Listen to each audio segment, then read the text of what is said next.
యూరప్‌లో Islamic రాజ్యాలన్నటువంటిది ఖాయంగా కనబడుతుంది. ఆహ్, అంటే ఇప్పుడు అమెరికా ఏమనుకుంటోంది? ఇజ్రాయెల్‌తో కలిసి దాడులు చేయడం ద్వారా ముస్లిం దేశాలకు ఒకళ్ళకొకళ్ళకి మధ్య చిచ్చు పెట్టింది. ఇరాన్ గల్ఫ్ దేశాలను నాశనం చేస్తే, గల్ఫ్ దేశాలు ఇరాన్ నాశనం చేస్తాయి. ఇట్లా ముస్లిం దేశాల మీద ఆధిపత్యం చెలాయించామనుకుంటుంది.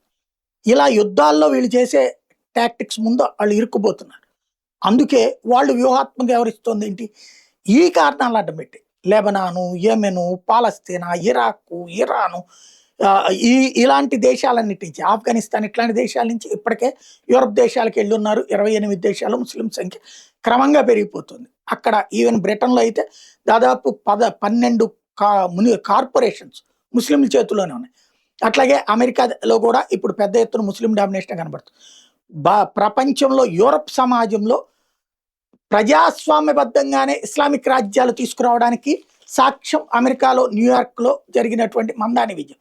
ఓపెన్‌గానే చెప్తున్నాడు అక్కడ ఇస్లామిక్ రాజ్యం తెచ్చాం. నెక్స్ట్ అమెరికా అంతా తెస్తామని. ఆల్రెడీ ఫ్రాన్స్‌లో జరుగుతున్నాయి ఇదే కార్యక్రమాలు. బ్రిటన్ 2050 నాటికల్లా తొలి ఇస్లామిక్ దేశంగా మారే అవకాశం ఉంది. ఇప్పుడు స్వీడన్ ఇప్పటికే దాదాపుగా పెద్ద ఎత్తున మార్పులు జరిగినాయి. 2050 నాటికి 30% ముస్లింలు అక్కడ ఉండబోతున్నారు. తద్వారా అక్కడ ప్రభుత్వం వాళ్ళ చేతుల్లో ఉండే పరిస్థితి వస్తుంది. క్రమంగా వీళ్ళు యుద్ధాల ద్వారా ముస్లిం దేశాలని దెబ్బతీసామనుకుంటే వాళ్ళు ప్రజాస్వామ్యం అమెరికా ఆయుధాన్నే లేదా యూరప్ ఆయుధాన్నే యూరప్ వాళ్ళకే చూపించి ఆయా దేశాలలో క్రమంగా పరిపాలన తమ గుప్పెట్లో తెచ్చుకుంటున్నారు.